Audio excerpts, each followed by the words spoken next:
this sounds great. It sounds like exactly what I need, but let me go talk to my husband first and I'll get back to you. The dreaded spouse objection. Probably the most asked about objection I get on call reviews that I've been training teams over the past year. And I'll be frank with you, it is the most complicated objection because it's so nuanced. Every relationship is different. Every marriage is different due to religion, cultural values, where they are in society. However, I can still give you the exact frameworks and tools that I use to overcome this objection almost every single time. Now, here's what we need to realize very early on in the objection and decipher before we take a certain path. And that's there's two paths on every spouse objection on how to handle it, okay? Either one, they have the funds and they can do this on their own. And if so, we're gonna hard close them. It's more of like a permission, respect kind of thing. Or two, they don't have the funds and they actually do need their husband to actually play for and move for the funds. Now, if they actually give you a wife objection versus a husband objection, that's a completely different call, and we'll make that in a second part video. But for this video specifically, we'll handle the husband objection. It is the most difficult. We're gonna start off every single objection with the 3-question framework. Now, the first question is, totally fine, I hear you. What do you think he'll say? Now, we're not gonna get what we need and pull out the credit card right off of this. However, it's gonna start giving us some context into how that husband's gonna react or think, but also most importantly, is she'll actually probably tell you her own real objection through him as a mask, and you can get to the real bottom root of it. The second question we're going to ask, totally fine, I'm curious, what happens if he says no? And if she's like, well, I'd probably just do this anyways, then we know we can hard close this, right? Or she's like, well, I don't know, I guess we'd have to think about it. That's probably the answer you're gonna get. It's a bit more vague, but it's still worth asking, okay? But this third and final question of this 3-question framework is gonna allow you to know which path do you take. Hard close it or set up a strategic follow-up, and how you set that follow-up is very, very crucial to make sure they show. And now the third final part of that question we're gonna ask is totally hear you and understand. And just for my understanding, it's they're organized on my end. Is this because like you possibly need to help you out financially in that department? Or what's the real concern that you have? Now, how she answers this will be the deciding factor if we go the hard closing route or if we go the strategic follow-up route. And I gotta tell you, how we set the follow-up is crucial to make sure they show and don't ghost you, which we'll go into in a second at the very end of the call. But for this sake, let's say that she actually has the funds and I can show you how to hard close this right here, okay? Most of the answers you will hear around this department are gonna be like, yeah, like I have my own funds to be able to do something like this. However, it's just, I wanna make sure I run it by him. We run all decisions by each other. So it's gonna be a respect thing. Now, here's the thing that's really important. We are not going to agree with her. You would never agree with the prospect here. You just hear them out, right? So you don't validate, you understand. Big difference, okay? So she'll be like, yeah, like I just wanna run this by him. We run all decisions by ourselves. I don't wanna cause any friction in the marriage. Like, I totally hear you. No one wants to cause friction in marriage whatsoever. After all, we're not a divorce-making business. At the same time though, would you say he fully understands what it is you're going through? Yeah, he understands a little bit, but it's like he doesn't have full context. I'd be like, right, let me ask you this. Would you say that he fully understands, and let's say, for example, I'm dealing with like a fitness coaching offer, okay? But you can use this framework for basically anything. So I'm gonna say, would you say that he understands that you feel unconfident in your sexual bedroom life with him? That you're afraid to wear more revealing dresses around him because you feel like it doesn't fit you well and that you're not confident in those, that you don't have energy for him and the kids at the end of the day after work? Would you say he 100% fully understands how you feel and what you're going through? Now, obviously, the way I'm framing that is very important because I'm framing it in a way where she can't say yes. Because at the end of the day, no husband or no wife tells their partner, unless it's like an extremely, healthy relationship, depends on where your definition of healthy is, a relationship dynamics, that's for another day.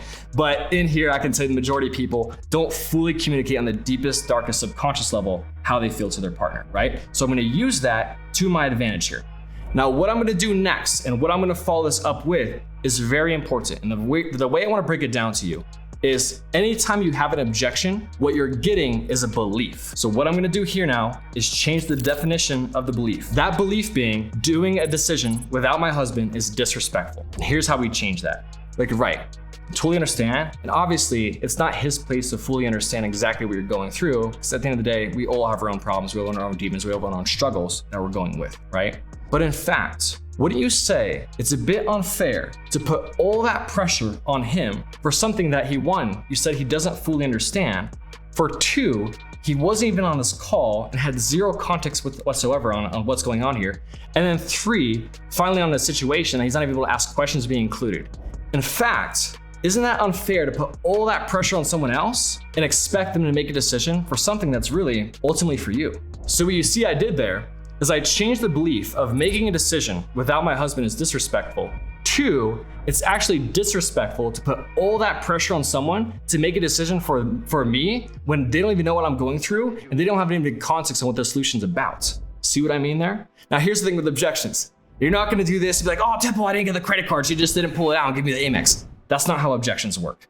Objections work by slowly chipping away at it over and over and over again until you get to the core belief. And that's all we're doing here is chipping down so we can get to the core belief. And now that we've done this and changed the belief system of how she's thinking about this, we can now address the real objection at hand, which is actually, spoiler alert, not talking to her husband. So now we're gonna handle the real root of the objection, okay? And this is what I'm gonna ask her.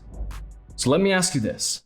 3 months from now, when you're feeling sexy, confident, charismatic, you have energy for yourself, him, and the kids, do you think he's gonna hate you seeing you like that?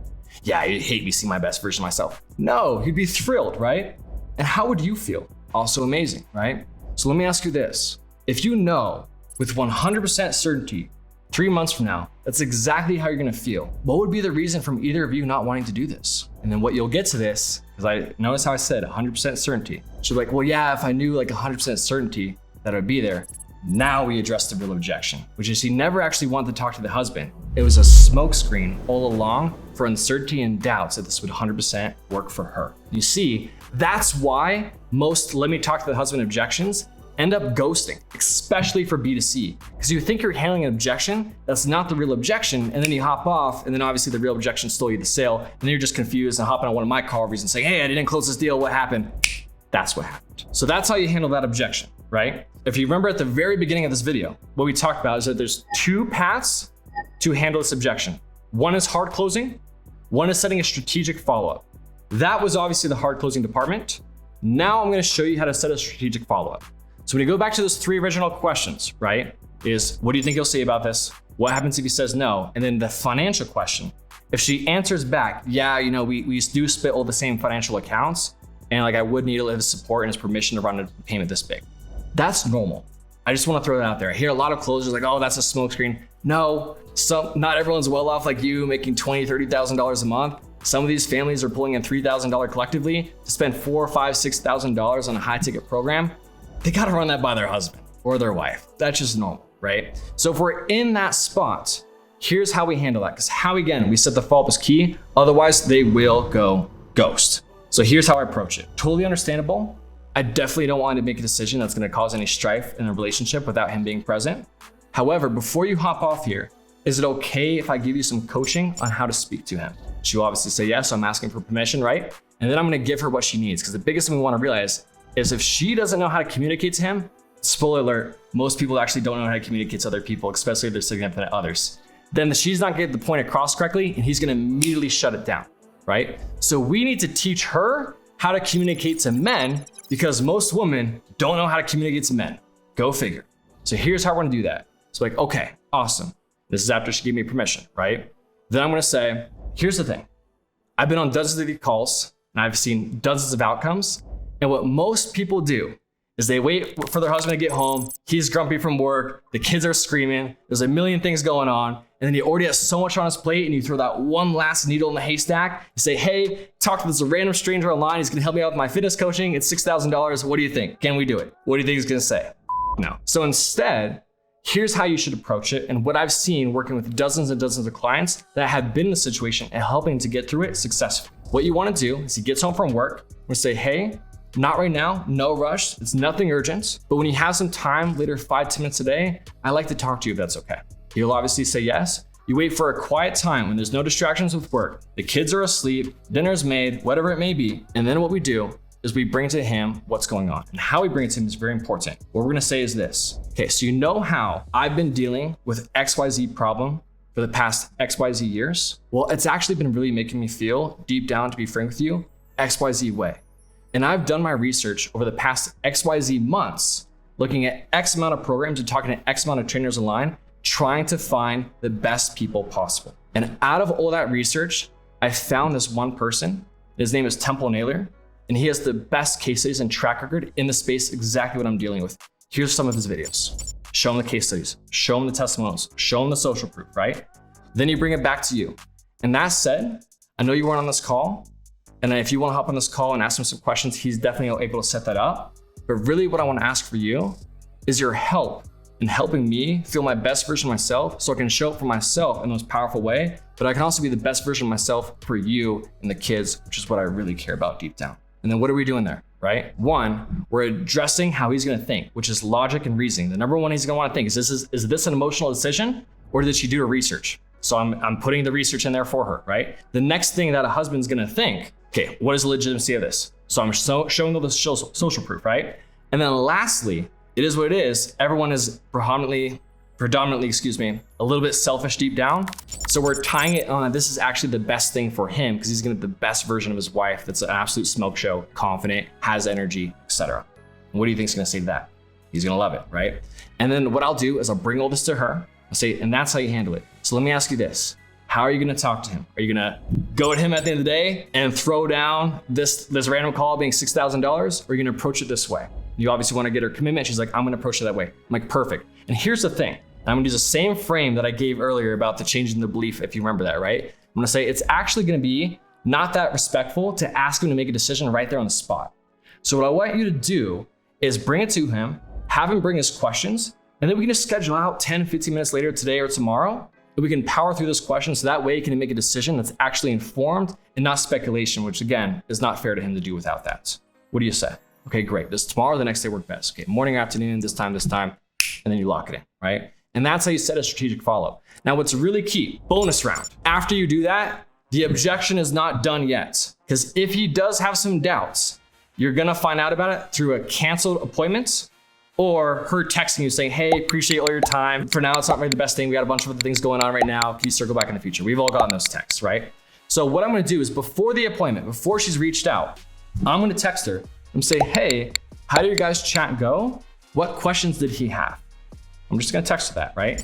And what that's gonna do is gonna allow her the opportunity to say no to me, and I have a chance to say the follow-up. Because if you don't do that, she's gonna text you like 10 minutes before the follow-up, then you try to call her, she doesn't pick up, and then it's completely gone, right? So I wanna do this the day before, and then what I'm gonna say is, that text, and then she'll answer, and if she says, right now it's probably not the best time, whatever objection she's basically saying no, this is how I save it. I say, no worries at all. Look, even if this is not a now thing for you, that's completely okay. That said, some thoughts popped up from our last call that I want you to walk away with that I know that would be absolutely critical for you to hit XYZ goal you talked to me about.